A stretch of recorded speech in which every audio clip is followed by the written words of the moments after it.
ได้นะบ่าวแล้วก็ชื่อบ่นี่กระเป๋านี่ไม่ใช่เบิ่งว่านี่เลยนั่นแหละแม่นี่จะทำนะบ่าว3 ล้านไปมาโอ้ซัมซุงอย่างดีได้ล่ะมีแต่ลายมือนะบ่าวโอ้ยบ่เป็นยังละบ่าวเปลี่ยนให้ก็ได้มองแม่จะจับตัวนี้ก็เห็นอ้าวลายนิ้วมือละบ่าวเปลี่ยนให้แต่ใช้ลายนิ้วมือเจ้าคำเจ้าซื่อบ่เอาบ่3 ล้านบ่าวซื้อแพงกว่านี้โยกอ้าวแพงกันก็ย้อนว่าเห็นลูกเห็นหลานบ่มีใช้แต่ละบ่าวสิแบ่งให้ฮะโทรศัพท์ละบ่าวดิเอาโทรศัพท์ละบ่าวหักแต่ว่าละบ่าวสิขายให้โอเคอ้าวเขาบ่มีเงินขนาดนั้นจ้ะเอาให้ผ่อนไปนั่นยัง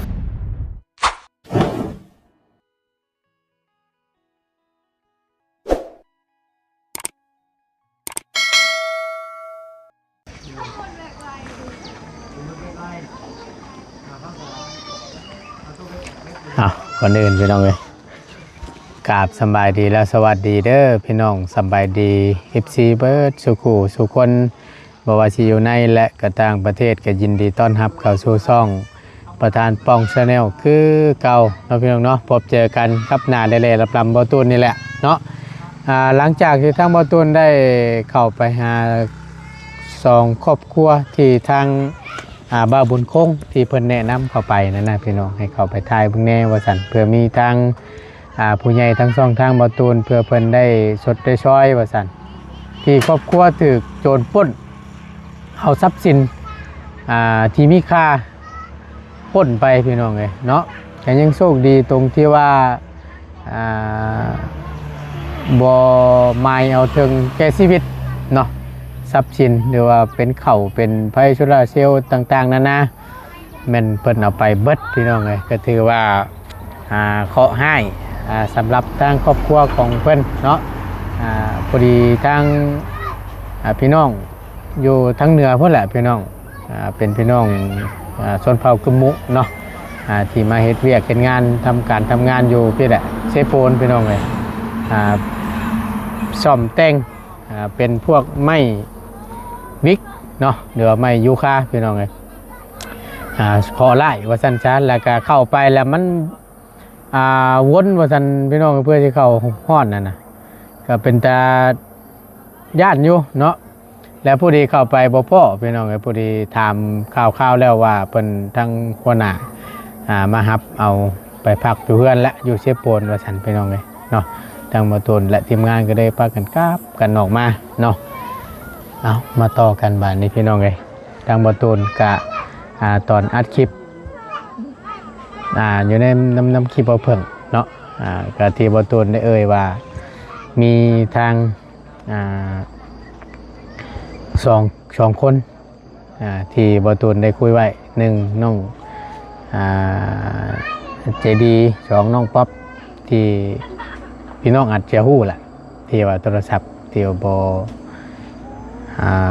อกค่อยแฮปปี้ปานใดนะพี่น้องเนาะก็พอดีว่าพี่น้องทางบ่ตูนก็ได้เข้าเงินกันน่าจะเป็นทางไอ้ใหญ่เจดีท่านเดียวกันทางไอ้ใหญ่เจดีอยู่ทางฝั่งไทยพี่น้องอยู่จังหวัดนครปฐมเนาะที่ได้ฝากเงินใหม่ทางบ่ตูนไว้ไปเป็นทุนการศึกษาให้น้องค่าเฮียนตั้งแต่รอบก่อนแต่ทางประตูเลยเมื่อบ้านก่อนแล้วก็ได้กลับขึ้นมาอีกบ้านนี้กลับขึ้นมาอีกบ้านนี้แหละพอดีทางโทรศัพท์น้องเพิ่นกับมันแตกมันเสียแหละพี่น้องเลยคือเห็นมันใส่บ่ได้แล้วบ้านนี้แหละสงสัยทั้งง่ายเพิ่นเราคุยกับทางบ่เพิ่งน้ำเน่ให้ทางบ่เพิ่งเป็นสะพานบุญน้ำเน่ทางบ่ตูนน้ำเน่จังซี่นะพี่น้องเนาะแล้วก็ทางบ่ตูนก็ได้ว่าแต่อย่างสั้นแหละลงไปให้เพิ่นว่าได้โอเคว่าซั่นเนาะแล้วก็ได้เข้าเงินกันซื้อโทรศัพท์ให้กับทางน้องเพิ่นนี่แหละพี่น้องเอ้ยเนาะเห็นแล้วก็แต่ดูตูนแต่บ่ตูนยังบ่ได้บอกเลยมันยังบ่ได้บอกแต่เคยบ่หยอกเพิ่นอยู่ว่าเอาบ่แล้วว่าสิซื้อให้บ่ตูนว่านี่แหละพี่น้องเพิ่นสิว่าแนวใดเนาะเดี๋ยวเบิ่งน้ำกันพี่น้องเอ้ยเนาะบรรยากาศช่วงแรงๆเป็นยังนี่หวานนี่สบายดีสบายดีฮะ ตัวจริงโมเมนต์นี่บ่เอาเบิ่งคักๆจันหน้าแล้วเบ้าคือต่อกลางให้นี่ติฮ่าหัวสุดโอเคอันนี้ไม่แล้วเบ้าเนี่ยโอเคเบิ่งนี่ตัวจริงนี่เอานี่แหละมันมืดเลย มันมืดเต็ม มันมืดนี่แสงขีดตะเวนมันสิตกดินมันกับมันมืดนิดนึงกินแล้วบ่ ด เอาเจ้าเข่ายับเข้าใกล้มันก็สิแจ้งเลยเอาจังสิคำบ่อยากให้มันลำเบิ่งเด้อระบาวสีนี่ประตูนสิหามุมกล้องให้หลานก่อนพี่น้องเอ้ยแม่นยังล่ะ ำกระโปรงเคยขี้ลายบ่ กระโปรงเจ้าไผท่วงเจ้าใส่กระโปรงขี้ร้ายฮะไผท่วงเจ้าน่ะ ลุงเราลุงไหน ใส่กระโปรงมันขี้ลายลุงเฮิมท่วงเจ้าว่าเจ้าใส่กระโปรงน่ะขี้ร้าย เมื่อนั้นเราก็ว่าเคยขี้ลาย บ่โอ้ย แล้วกูมีว่าคอยกระชื่อแล้วก็ว่ากูมีอย่าใส่เด้อมองมันไม่มาขี้ลาย หัวจักว่ามันงามถามป้าลุง FC เพิ่นมึงรู้น่ะเอาคอมเมนต์บอกในพี่น้องเอ้ยกระโปรงขี้ร้ายว่าซั่นใช่แล้วบ่งามว่าซั่นปี๊ดบาดนี้ ไอ้ยังน่ะเนี่ย อย่างนี้เบิ้งบันนี้ระเบ้าสิถามก่อนนอนมื้อเว้นนี่ได้พันหยังอยู่บ่ เอาไว้ดูหันยัง อ้าวยันว่ามีแนวดีๆบอกระเบ้า โอ้ จะจื้อได้อยู่จะจื้อได้อยู่ที่ดมกันมื้อเช้านะใช้เบิ่งหันโทรศัพท์จันเบิ่งระเบ้าเบิ่งนี่ นั่นเพื่อน นี่ใส่หาทั้งนี้ไปเอาให้หนึงกว่าเอ้ยไปเอาโทรศัพท์มาให้เบิ่งมาเบิ่งหนึงกว่าไป ตั้งแต่มันด่า ตะปูมาขอไว้ เอาสั่งบอกจะบาทนี่สอดอยู่ไส คน ซะ เลี้ยงไปเอาบ่ หืม ตะตุยอ่ะ อยู่หม่องไหน ตะตุงดง อยากเห็นนะ เติ้นแหละ เบิ่งอีกรอบหนึงพี่น้องเอ้ยเป็นหน้าใดพวก ต่บนตุงดงเลยยันแม่คุยบุกู แม่จันแม่จะบ่ฮู้ ไว้ตัวชี ฮะ ตุชีดินแต่ตุงดงเกอใบ ไปเบิ่งดู ถ้าจะเกอใบไงตุงดง แล้วว่าเคยบอกว่าสิเจ้าว่าจะได้โทรศัพท์ใหม่บ่คำระว่าซื้อให้เจ้าสิเอาอยู่บ่ เอ้าแน่นอน แล้ว ได้นะบ่าวไม่ชื่อบ่ นี่กระเป๋านี่ เชื่อเบิ่งว่านี่เลย นั่นแหละ พ่อแม่นี่จะทำนะบ่าว 3 ล้านไป มา โอ้ซัมซุงอย่างดีเลยล่ะ มีแต่ลายมือนะบ่าว โอ้ยบ่เป็นหยังระเบาเปลี่ยนให้ก็ได้ มองแม่จะทำตัวนี้เขาเห็นนะ อ้าวลายนิ้วมือระเบาเปลี่ยนให้แต่ใส่ลายนิ้วมือเจ้าคำเจ้าสิซื้อ บ่ เอาบ่3 ล้าน เบาซื้อแพงกว่านี้โยก อ้าวแพงกันก็ย้อนว่าเห็นลูกเห็นหลานบ่มีใช้แต่ระเบาสิแบ่งให้ฮะ ต้องทำระเบาดิ เอาโทรศัพท์ระเบาหักแต่ว่าระเบาสิขายให้ โอเค อ้าว เขาไม่มีเงินขนาดนั้นจ้ะ เอาให้พ่อนไป ไม่ยัง ให้พ่อน ไม่ยังให้ผ่อน อ้าวพ่อนมียามใดจังเอามาให้ระเบา บ่เขามี เดือนหนึงจ่ายเทื่อนึงนะ ถ้าเขามีเนี่ยเขาเชื่อจังไรบ่เขาต้องเอาก็ได้ยันเขามีเงินเนี่ย เอาก็ต่างให้ใช้เนาะจะมียามใดก็เอามา ยันเขามีเลยเด็กเขามีตลอดบ่มีตลอดชีวิต บัดนี้พุ่นแหล้วถึงมาใช้ระเบา โอ้แต่ยันมันบ่มี ย่านมันบ่มีเฮ็ดจังไดบาดนี้พุ่นแหล้วไปเกี่ยวเข้าซอยระเบาสดเชยใช้หนี่เลยบาดนี้มันจบ พยาน ย่านหยัง พยานคนอยู่นั่น โอ้ยอยู่หน้าระเบาบ่ได้คือทั้งเจ้าเด้อบ่ได้มีผู้มีเขาบ่มีป่าใดมีแต่เถียงนาคนเต็มอยู่ เอายัน เจ้าเห็นจะบ่คลิประเบาถ่ายมีแต่ทงนาเต็มอยู่ เขาบังตัวจริงไหมจะทำมาแต่ โอ้ยันว่าเบิ่งน้ำมันน้องเดียงเด้ ก็เรียนก็บ่ได้เบิ่งกับเราบ่ได้เบิ่ง เอาพี่น้องเอ้ยเนาะสร้างก็ถือว่ากลับแล้วเนาะล่ะเนาะเพิ่นยังบ่แล้วว่ามื้อนี้นะครบใหม่นะยังเดือนนิดนึงเนาะไม่แป้นเพิ่นครบแล้วยังอยู่บ่ เลยยัง เอาเด้มาแล้วพี่น้องเอ้ยยี่ห้อยังเกาะ โอ้ได้ยินบ่เพิ่งไว้พอยัง อินฟินิกบ่เห็นเ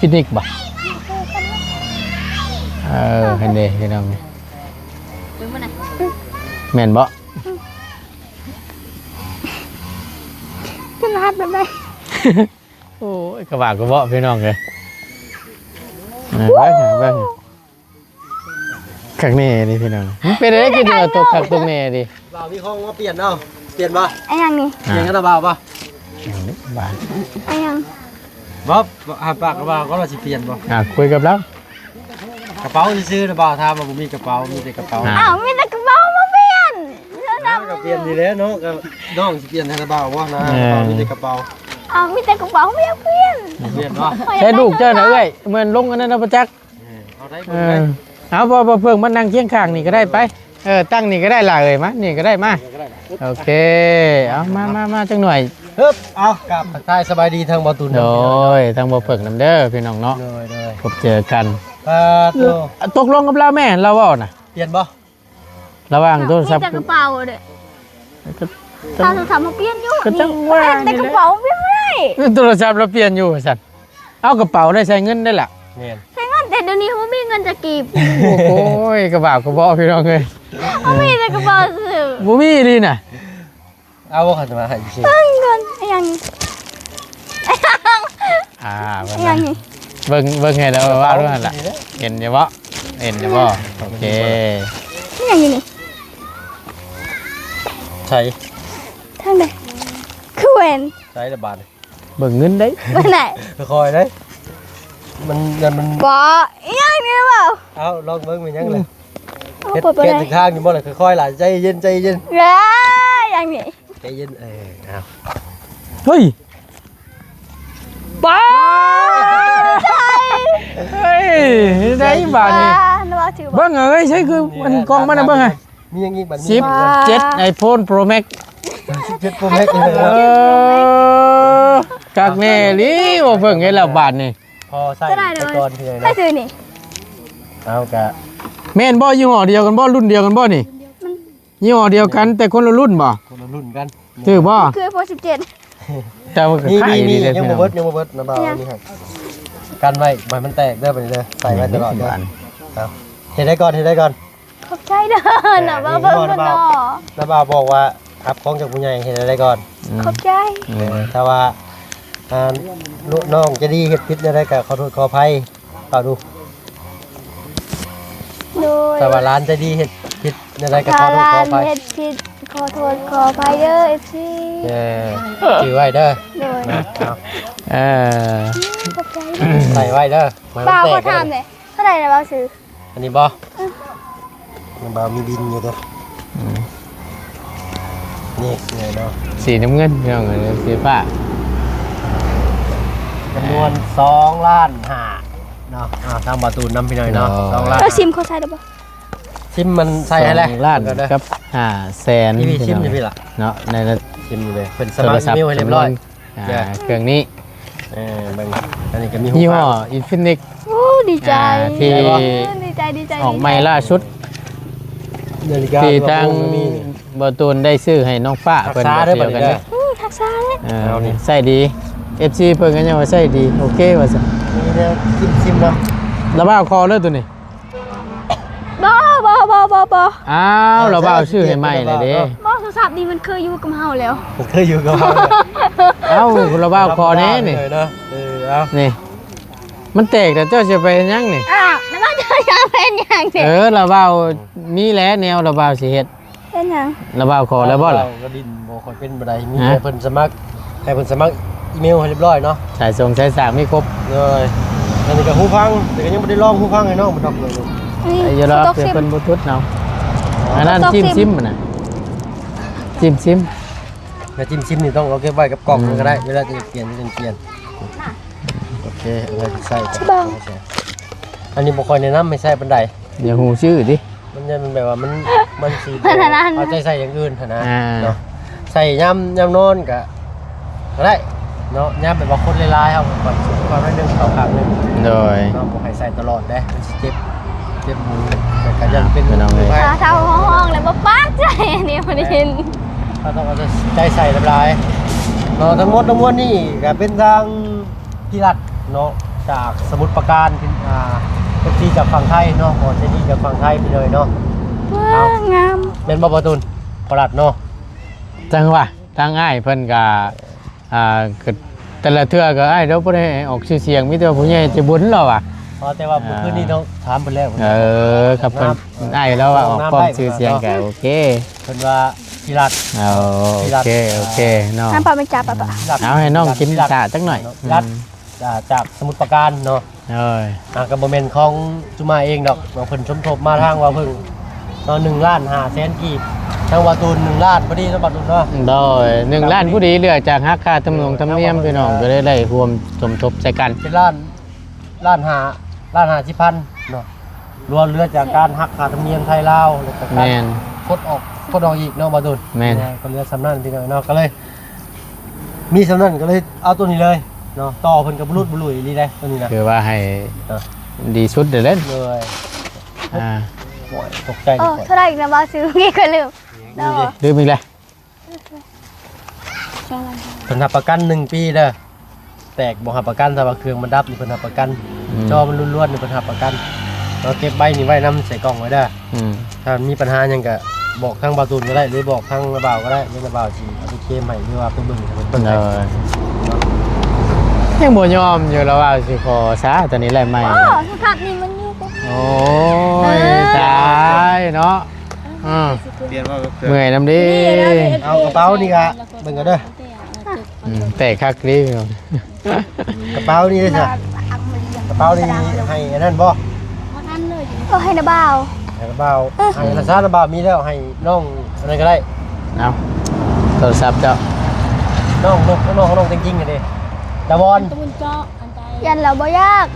เราบ่เคยใช้ให้นะ ใส่ บ้า กับใส่ บ่เคยให้นะบ่าว ให้ระบ่าว มันหมูมืดบ่ได้เบิ่งก่อน บ่า นะ ว วะ มีแล้วระบ่าวนะ ยังพอได้อยู่บ่ ระบ่าวไประบ่าว ใส่กักซองก็ได้ถอยๆออกใส่กักซองเอา แต่คอยก็บ่ได้ใส่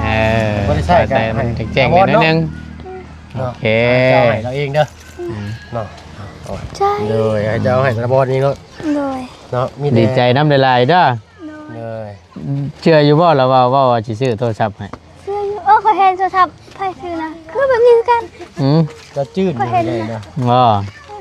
พอดีว่าได้เว้ากับเพิ่นอยู่เอาบ่สิซื้อให้ว่ะเอ้าเพิ่นว่าที่แรกนั่นคิดแล้วว่าเพิ่นก็ว่าสิปรึกษากับเจ้าอยู่ เลย ถ้าว่ายังพอใช้ไร่นั่น สิซ่อมบ่ บ่ถ้าว่ายังพอใช้ไร่นั่นที่แรกคอยว่าจะรอให้เฮือนเพิ่นแล้วเสร็จสิ้นสมบูรณ์แล้วสิซื้อให้เพิ่นน้ำหลังนะแต่บัดนี้แหละโทรศัพท์เครื่องนี้เพิ่นมันใช้บ่ได้แหละก็เลยซื้อให้น้องเพิ่นซะนะยันว่าเห็นน้องเพิ่นหมู่คู่ดินเนี่ยยันว่าอยากดินอยากเบิ่งนั่นน่ะที่แรกว่าสิเอาไว้เสื้อผ้าให้ยามบัดขึ้นเฮือนเรียกแต่ยังคงหน้าอยู่ก็ แม่น เอาจังได๋ก็สิได้ชื่อให้น้องเพิ่นอยู่แล้วพี่น้องนะก็ตามจุดประ แล้ว สง ก็ ค์ ยาแล้วไล่แหละ เอาเลยตัวนี้เนาะ อืม ตอนใดก็แล้วแต่ทางมุกทางใจเนาะทางพี่เพิ่นขอมาก็มีแต่ว่าให้ตั้งใจเรียนนี่ล่ะเด้อเนาะเอาทั้งหมดทั้งมวลก็มีแต่ให้เจ้าขอบคุณทางพี่รัฐ ชมมาพักควรแล้วบ่เฮ้ย ว่าแล้วเนาะ มันเนาะ บ่ มัน ได้บ่ ขึ้นหน่อยแท้ เอาเพิ่ง19 เออเอาเนาะถามคนก็กลัวหมูซึกเงินเป็นอะไรบาทนี่ ดีใจแห้ง เฮ็ดยังบ่ถึกเลยบาทนี่นานบอกแล้ว เนาะ เจ้าว่ายิกเบิ่งดูตื่นนะบ่ เจ้าฟันมันจัก เอ ติ อเจ้าพันไปจ้ะเป็นอะไรเจ็บอยู่บ่บ่เจ็บแสดงว่ายังบ่ตื่นเอาไหม เอาไว้ เจ็บแล้วบ่ยันว่าเนาะยันว่ายังทันได้ตื่นคือดอก ดีใจ คือทางเราเอาได้บอกกันเด้อนี่ตาว่าในบาตูนก็เคยย้ำตลอดแหละพี่น้องไปคือกันโทรศัพท์เด้อมันก็มีทั้งมีทั้งข้อดีและข้อเสียมีทั้งดีและโทษและให้เอาง่ายๆอยู่ในโทรศัพท์นี่มันเป็นเปรียบเสมือนมีดสองคมแบบใดว่าที่ฮู้อยู่บ่ถ้าเจ้าใช้ในทิศทางที่มันดีมันก็ดีหลายถ้าว่าเจ้าใช้ในทิศทางที่มันผิดมันก็ผิดมันก็นำโทษมาเจ้าเด้อเพราะฉะนั้นแล้วในการดิ่นนี่ก็มีแต่ว่าให้ระมัดระวังใช้ให้เป็นเด้อโทรศัพท์นี่บ่แม่นได้แซ่มาเนี่ยว้ายอย่ามึงกูอยู่มาแม่บ่เอาเด้อตัวนี้เด้อว้าวมันมีได้เห็นบ่ตบตีหยังกันต่างๆบ่พื้นมัน ระเบาฮะ มาไปเบิ่งไป อย่ากลัวหยัง ประตูคือ เอาไม่เบิ่งเอาไม่เบิ่ง เอ้ามันเจ๊ซื่อที่ยากหยัง เอาไม่ เนาะนั่นแหละเพราะฉะนั้นแล้วล่ะก็ให้ใส่ให้มันมีสติเด้อระบาวสิบอกแนะนำให้พี่น้องเลยเนาะก็มีแต่ว่าให้ตั้งอกตั้งใจให้รักษาเอาที่ผู้ใหญ่เพิ่นได้ซื้อให้แล้วก็เฮาก็ใส่ให้ระวังเอาแหละเพราะว่ามักง่ายอะไรก็บ่ได้สิแล้วนี่แตกมานี่ยากเปลี่ยนนี่ก็เบิดตั้งหลายล้าน ไว้ใส่กระเป๋ากางเกงทางหลังบ่ได้ คราวนี้กระเป๋าสะพายกระเป๋าไว้ก็ดีขึ้นกัน มีแต่ว่าระมัดระวัง คุณก็ไปหันมานี่ก็สิกินให้กระเป๋าไปใส่นะเงินใส่กับบ่มีพี่น้องคนว่าอะไรพี่เด้อเนาะ ผมมีตะกี้พอดีบ่ว้าวพอดีน่ะเฮ็ดอะไรฉันบาทนี่ชื่อโทรศัพท์ใหม่สิมีเงินเติม ยังแต่แสนนึงเหลือแม่ให้ว่าแม่ว่าซื้อตะปูไปซื้ออยู่อันนั้นอยู่สกีแหละเขาเห็นลุงเฮอลุงนั่นลุงนวดแหละเอิ้นว่าไปซื้อตะปูเห็นเราอยู่แคมป์ทางกับเลยจริง ชื่อหยังตะปูชื่อแม่นหยัง อ้าวชื่อเขา ชื่อเด็กตะปู ชื่อเล็กตะปู ชื่อจำเก็บนะชื่ออยู่บ้านดง อ่า เป็นให้ไปซื้อตะปูแต่พอดีไปพ่อลุงหนวดซื้อตะปูมาพอดี บ้านชื่ออยู่บ้านสกี แล้วเจ้า ลุงนวดเห็นลุงนวดเลยเอิ้น แล้วชุดรู้แล้วนี่เงินแสนหนึงเจ้านี่บ่ได้ซื้อซ้ำตะปูนะ มาชื่อ เป็นทางอันนั้นลุงหนวดชื่อมาที่ว่าง่ายมีเงินติดตัวอยู่ณตอนนี้น่ะ100,000กีบประมาณ100กว่าบาทพี่น้องเป็นเงินไทย แล้ว เดียว ชื่อ นะ ตั้ม ไปซื้อตำ ร้อยเลย ตำหยังน่ะ ก็ไปกิน อันนั้นบ่เจ้าว่าชุดละว่าวฟังน่ะว่าสิชื่อตำชุดละว่าวกินน่ะเงินแสนเดียวนะหรือว่าชื่อแล้ว มาชื่อแล้ว เรียบร้อย บ่ชื่อได้35 เดี๋ยวอยู่65,000 เพื่อบ่ได้เพื่อเรียบร้อยแล้ว ชื่อน้ำนะชื่อน้ำกินนะ ดีน้ำกินนี่ แต่จริงโอ้นะ ตึกใจเพิ่นอยู่ดอกน่ะนะว่าล็อกไปเลย ถามก็ได้ เนาะ ได้แล้วจะมีแสนหนึ่งค่อยมีโคตรแสนมี10,000นึงคิดตรงจะชิมเมื่อเทือนได้บอก ใจ เมื่อบ้านรอบก่อนเราเห็นเงินกับพ่อเราให้ใครได้ประตูเนี่ย 10,000ผมว่า สิพันบ่ เมื่อรอบก่อนให้20,000หนู ว้าวดีน่ะ ยังบ่ถึงจับบ่ยังดีนะเจ้ายังได้10,000 20,000ข่อยเมื่อแต่ละเทื่อ1,000ข่อยยังบ่ได้บ่เอากับบ่ได้เนาะบ่ได้บ่เอาอะไรกับบ่ยอม บ่แต่จริงเนี่ยให้จะคนนึง คอยบอกว่าสิเมื่อผู้ให้คอยเพื่อน บ่ไล่ ยังจุ๊บไปเมื่อติ ยังจบให้มือ ก็ยังไม่ได้ว่าจ้ะบ่ทำมื้อไหนได้ว่ามื้อว่าจ่ายกันบ่อย่ามื้อทำมื้ออื่นเนี่ยคือมาไว้แท้ เอามีแต่ เบาตูนพาไปดงอยู่พูมือ เกือบมาทางออกบ่พอ ไม่ใช่ ก็ดีเลย เอ้ยใช่ เข้าไปในป่ามิกบ่ ไปตามหาโจร ได้เลยสมมาประกวดแล้วบ่จักเนาะมันตัดได้จะหน่อยนี่ ก็ได้ลักษณะ ได้แล้ว ชอบสีอันนี้คือ2 มีแต่ว่าให้เพิ่นขอบคุณเลยบ่ตูน โดยเอาเลยแหละหลายมิตรแต่ว่านี่แหละขอบบุญขอบคุณทั้งเว้าร่วมกันเลยก็ได้ทั้งช่องระเบ้าทั้งช่องบ่เพิ่งเพราะว่าเป็นทั้งผู้ใหญ่ท่านเดียวกัน เดียวกัน พอดีให้ทั้งง่ายเพิ่นก็ให้ทั้งบ่บุญเบาเพิ่งเคยล่ะเป็นสะพานบุญแล้วก็รวมถึงทั้งบ่ตูนนำก็เลยไล่ร่วมสมทบซอยกันที่แรกนั้นนำบ่ตูนที่แรกว่าจะไว้เป็นทุนการเฮียนของอีหล่าเพิ่นแล้ววันนี้ก็เลยได้ล่มไม้แล้วก็เลยตั้งง่ายแล้วว่าเอาโทรศัพท์เห็นทั้งน้องเพิ่นมันแตกแล้วโทรศัพท์น้องเพิ่นแตกเลยก็เลยอ้ายเราบอกว่าให้ร่วมสมทบกับบ่เพิ่งก็ได้ซื้อโทรศัพท์มาให้ทางเจ้านี่แหละเป็นทางอ้ายใจดีอยู่ฝั่งไทยเด้อก็มีแต่ว่าช่องมือนบขึ้นอวยพรให้ทางอ้ายเพิ่นอยู่ดีมีแฮงนี่แหละบอกผ่านนี่แหละเด้อตั้งใจเด้อเอา ขอบบุญขอบคุณผู้ใหญ่ใจดีที่ซื้อโทรศัพท์มาให้ลูกให้หล้าน ขอให้สุขภาพแข็งแรงความเจ็บก็ให้ได้ความใครอยากให้มีปรารถนาสิ่งใดและขอให้ได้สิ่งนั้นขอให้อายุมันควรยืนสาธุ ดีใจน้ำลายๆเด้อ ใจน้ำน้องเพิ่นมีหน่อยเนาะถ้าว่าเพิ่นผมยังขอบคุณทาง พี่รัฐเนาะทางฝั่งไทยจากจังหวัดสมุทรปราการ โอ้ย มีแต่คำบอกคำจาเลยก็ ถูก พรไม่ใช่ความเจ็บอย่าสิได้ความใครอย่าสิมีให้บ่ให้พลาดม่านบ่ให้เบียดได้เลยเนาะเดินทางไปใช้มาใช้ก็ให้ตลอดปลอดภัยเนาะที่สำคัญกับสุขภาพร่างกายแข็งแรงตลอดปีตลอดไปอยู่เป็นทมโพทมใจให้ลูกให้หลานเป็นนานๆเนาะ สาธุเนาะเอาในนามช่องทางบ่ตูนเนาะก็ขอบคุณทางอ้ายใหญ่ใจดีหลายๆเนาะที่ได้ไว้วางใจให้กับทางบ่ตูนเป็นสะพานบุญให้โดยตลอดมาพี่น้องเอ้ยก็จนมาฮอดปัจจุบันนี้เนาะก็ขอบคุณทางอ้ายพ่อครัวจงอยู่ดีมีแห้งนอนรับก็คอยได้เงินหมื่นนอนตื่นก็คอยได้เงินแสนได้เด้อบ่ว่าเสียธุรกิจการงานใดๆค้าขายง่ายมือยังอยู่ก็ขอให้เจริญรุ่งเรืองในหน้าที่การงานเนาะตลอดปีและตลอดไปขึ้นเหนือล่องใต้ไปใส่มาใส่ก็คอยเดินทางตลอดปลอดภัยได้เด้อเนาะสิ่งที่สำคัญก็คือสุขภาพแหละจงอยู่ดีมีแห้งคอยร่ำคอยด้วยได้เด้อเนาะสาธุเด้อสาธุเนาะไปสมมาพระควรอะไรเฮากับบาทนี่มืดแหละ ก็บ่คือกันเนาะบ่ตูนเนาะ นะ บ่คือกันเนาะ แบบไรเคย เพิ่นเอิ้นคำพรนี่นะ อวยพรอยู่ใช่บ่แล้วแต่บุคคลไหนบางคนเพิ่นก็อวยพรอีกแบบนึงแล้วแต่ผู้เพิ่นเป็น รักของไผเพิ่น แม่นของไปของเรา ว่าได้กระทางพี่น้อยนะบ่อย โดย ไปน้องได้ดี นี่แต่ว่าซากไว้ก่อนเด้อนางเด้อให้มันเต็มก่อน ทางนาบ่าวมากันยังบ่ได้เห็นหยังครับ ถ่ายรูปหนูก็เอ้ย นี่แต่ว่าให้เพิ่น เนาะเอาถ่ายรูปหนึงก็จังหน่อยไปขอรูปน้ำแน่น้อยหนึง จับ ใส่เอากล่องนั้นบ่ จะจับกล่องก็ได้ไป เดี๋ยว เอาแนมทางไหน น้ำต้องวันเจ้าโอเค โอเค มัน เนาะ จะคือกันเลยมันจะคือกันเพิ่งจะเอาเลย มึงก็คักชามึงเนี่ย17 Pro Max เจ็ดโปรแม็กซ์ โอ้ คักพี่น้องเอ้ย แม็กแลนผ่าน